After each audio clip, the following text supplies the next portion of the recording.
Russians mind their business. You cannot even express yourself before you say anything. Patishe, patishe. Like, girl, I'm not shouting. I'm not holding microphone. Guys, I was fighting for my life.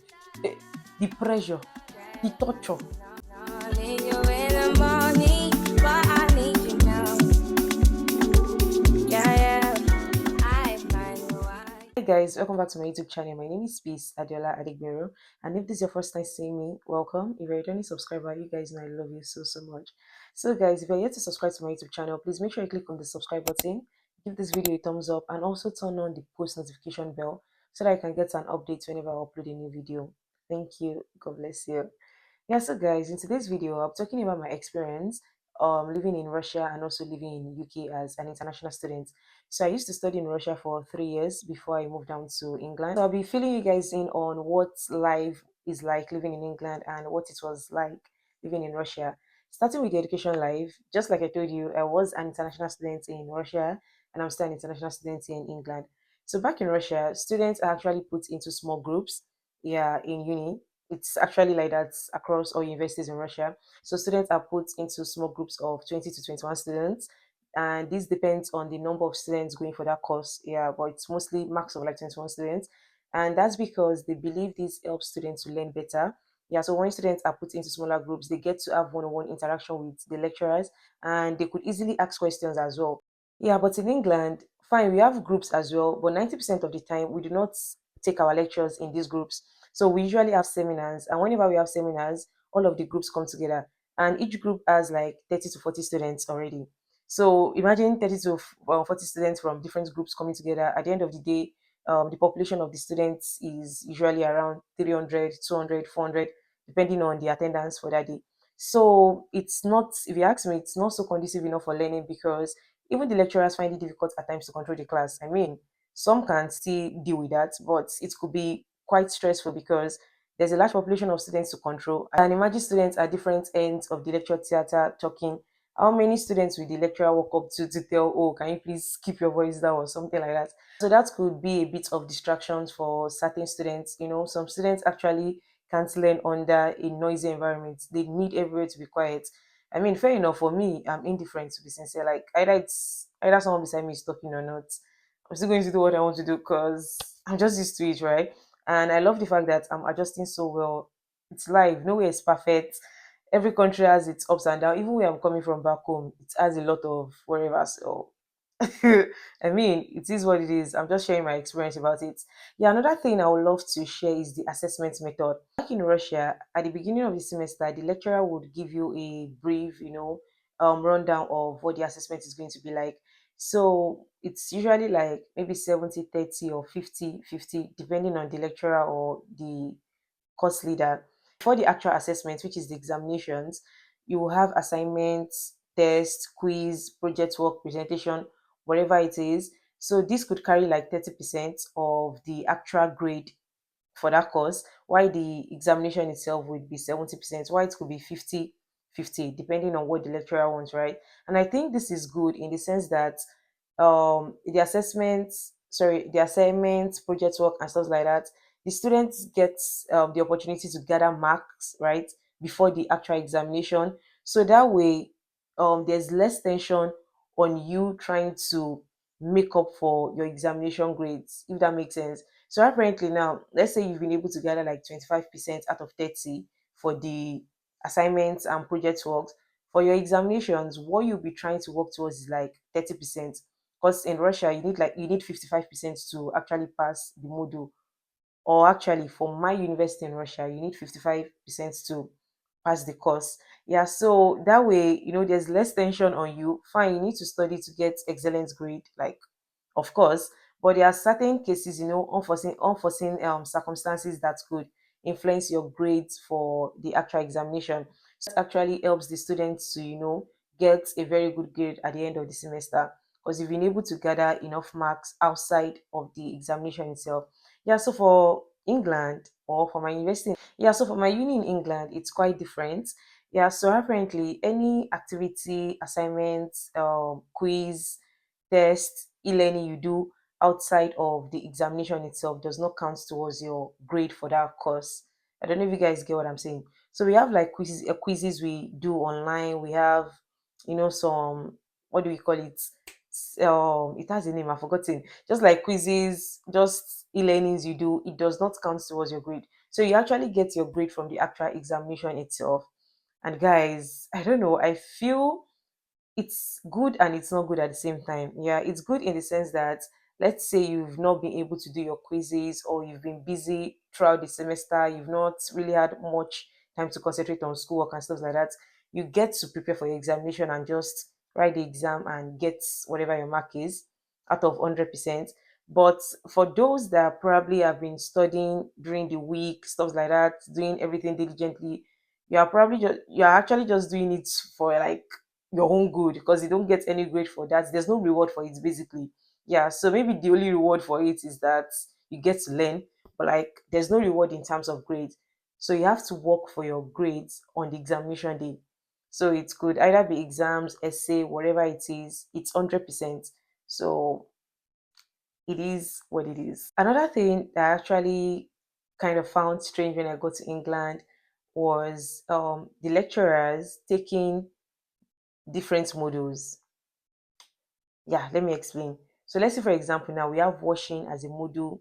I mean subjects, because some countries call it subjects, but yeah, we call it like module or courses. Let's say a lecturer is taking washing, another one is taking wound dressing. So apparently, the same lecturer who taught me wound dressing will still come to class the week after to teach me wound dressing, if that makes sense. Yeah, it's just like this lecturer that teaches English is the same one teaching mathematics, or the lecturer that teaches chemistry is the same one teaching physics. So for me, it was kind of strange because back in Russia, we had like a teacher for each of the course. So for anatomy, we have just one teacher. For physiology, we had just one teacher. And these are like different teachers, not the same teachers. For fundamental of nursing, we had a different teacher. Yeah, so it's just something I found a little bit strange, because the first time I experienced that, I was like, oh, why is it the lecturer who took me so that is taking me this particular course as well? Like, shouldn't we be getting a different lecturer for it? But I mean, these lecturers know what they are doing, they know what they are teaching, so there's nothing to worry about actually. But then we have different module leaders. At module leaders, you can also call them like head of departments, HODs. Yeah, so we have different ones. I guess it's just like that for like the lecturers taking the seminars and the other wherever in between. But yeah, that's it. Next thing I'll be talking about is how the locals in both countries interact with foreigners or international students. So, guys, one thing I found interesting when I got to England was actually how I was addressed. How I was addressed, right? Yeah. So imagine meeting someone for the first time and they're telling you, "Hi, lovely. How are you doing? Hi, cutie. Hi, darling. Are you all right?" Stuff like that. And I'm like, you don't even know me. I'm meeting you for the first time. What do you mean, hi, darling? But I love it. Okay, I love it because that way I feel as though I'm in a safe space. You just feel comfortable. You do not feel out of place, if that makes sense. You actually feel welcomed and all of that. And another thing about the people here in England is that they're actually interested in knowing what's up with you, if that makes sense. Like, they're interested in knowing you, like what have you been up to, what's your life, what's going on in your life, stuff like that. They're just interested, like genuinely curious and interested in knowing what's up with you. And I think that's nice. I mean, if you are interested in sharing whatever it is you have going on in your life, I think that's a good thing and you feel comfortable. But for Russians, right? Let's say 60% of them are actually like that as well. Why? No, actually, 40% of them are like that. Why 60% don't actually give? They don't care. Like, they actually don't care. Literally, like, Russians mind their business. You could literally fall or something is going on with you and nobody will even look at you twice. Like, everybody is minding their business, going about their day and stuff like that. So most times people who are interested in getting to know you are mostly your lecturers. Yeah, maybe your friends in uni or lecturers, but just random person actually doesn't care. Like, they don't care, fine.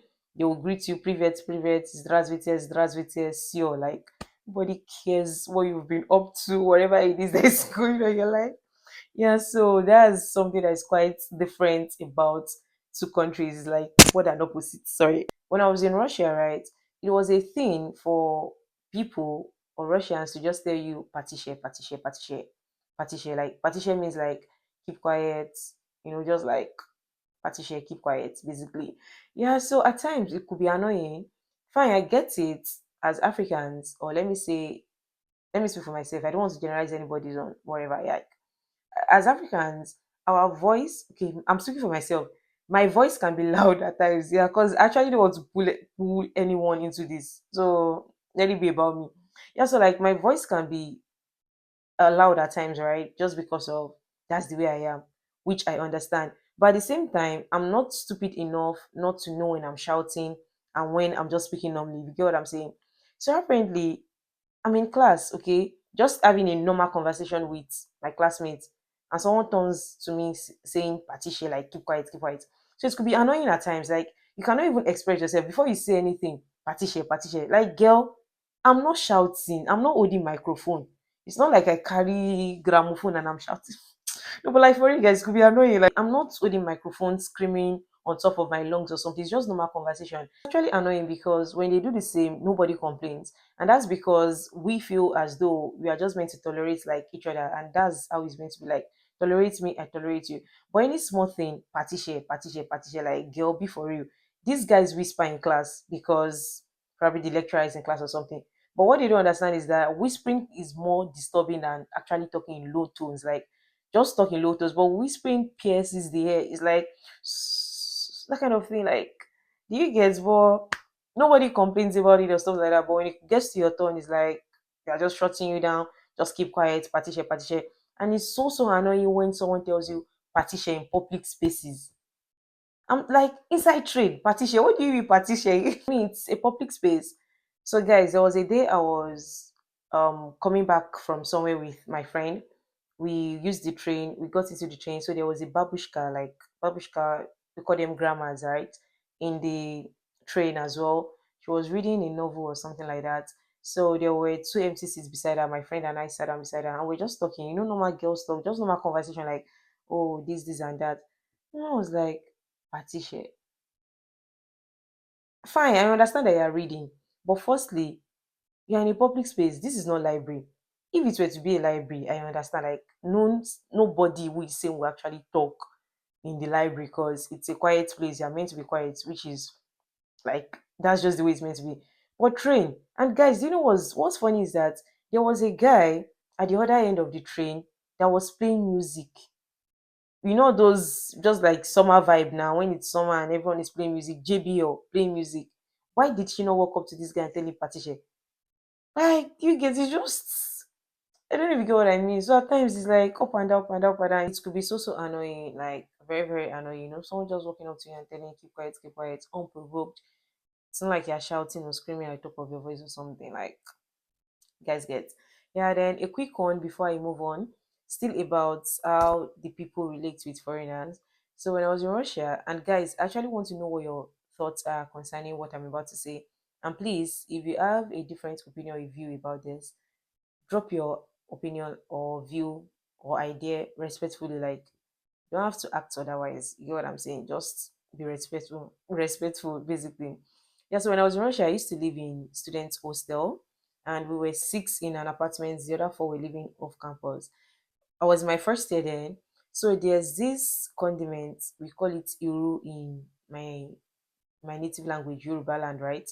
We call it iru. In English, it's called locust beans. And guys, to be fair, I actually know that the smell of these condiments can be offensive for some people. Like, and even some Nigerians can find the smell quite offensive. Yeah, some people even picked out of their food because they did not like it. But in my own case, I like it. I'm okay with the smell. I'm okay with the taste and everything because it actually adds like a unique taste to your soup. You could use it for your ewedu, efo, egusi, ofada sauce, anything of your choice, basically. Yeah, so I was in my first year then, and I wanted to make egusi because I wanted to eat it with manka then. So I went to the kitchen, started cooking and stuff like that. And guys, next thing, two babes were already in the kitchen staring at me. No, one actually came with air freshener. That was like the first day. One came with air freshener. She sprayed the kitchen. Like, guys, I was cooking. My food was like my pot was actually open because I was still adding things into it. Walked into the kitchen, sprayed air freshener, then closed the door. When someone jams the door, there's a way you close the door angrily that or when you're giving attitude, it's just not normal. She closed the door with force, and I was like, what's going on? That was the first thing I told myself, like, what's going on? Mind you, the windows were open, the wood was on, the door to the kitchen was closed, and the doors to the rooms in the apartment as well were closed because people were in their room and stuff like that. This girl did that, she left, and I actually felt bad, like, what's going on? But I ignored, I didn't say anything.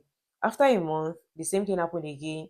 This babe came in, started talking, my food is smelling. She doesn't like the smell of my food. It's, what did you even call it? You know, she used some words that I cannot even mention here, stuff like that. And I felt bad because, guys, I was still in first year, naive, still a young babe trying to figure out my life, My mom is not here, my dad is not here, that kind of vibe. And I felt bad. I felt bad, guys. I actually called my mom on the phone and started crying, like, oh, this is what is going on, stuff like that. And she was like, babe, like, she didn't actually say babe, but she was like, firstly, I know you're not this kind of girl. Like, why you cry? Stuff like that. But she encouraged me and stuff like that. It happened again the third month. It happened again.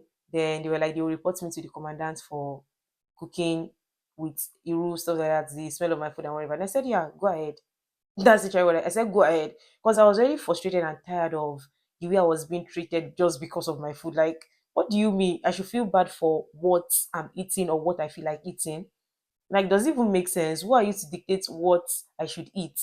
Do you get, like, fine, you might not like the smell, which is okay, but you can take a walk whenever I'm cooking. You can close the doors to your room whenever I'm cooking. And trust me, guys, when they stay in their rooms, they actually cannot smell this thing. So most times they come into the kitchen, they have no business in the kitchen, to be sincere. Like, they actually have no business. They will just come to the kitchen to smell, to poke nose, to see, then go back to their room, bring out their phone, and start typing on the group chat, saying all manner of things and stuff like that.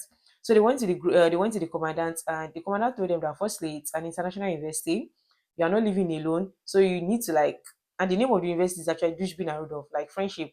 So apparently you cannot dictate what someone else should eat or not. You need to tolerate the next person you are living with. That's just the way it is. And the commandant said, I cannot be kicked out of the hostel because of that. Because apparently it doesn't make any sense. Why would you kick me out for cooking what I feel like eating? Fine, I understand that the smell might be somehow. But because of that, I genuinely took it upon myself to cook this food just once a month.